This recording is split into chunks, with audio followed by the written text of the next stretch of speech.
দাদা ওরফে সৌরভ গাঙ্গুলি, ভালোবেসে সবাই মহারাজও বলে থাকেন।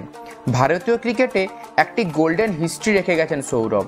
442টি ম্যাচ, 18,575 রান, 132টি উইকেট, 38টি শতরান। এসব এতটাও সহজ ছিল না তার ক্রিকেট কেরিয়ারে। আজ তারই জীবনের গল্প আপনাদের সঙ্গে শেয়ার করব। মহারাজের তখন একটাই স্বপ্ন, একদিন ভারতীয় জার্সিতে মাঠে নামবে। শুরুর দিনগুলো একদমই সহজ ছিল না তার।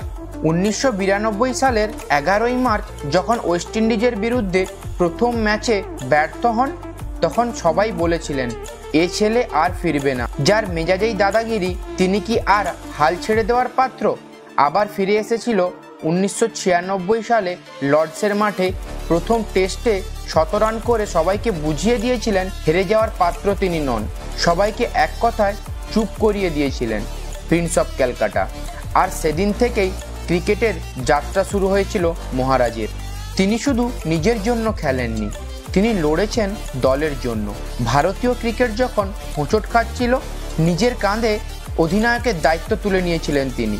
যুবরাজ, জাহির, হরভজন, এদের সবাইকে নিজের হাতে গড়েছেন তিনি।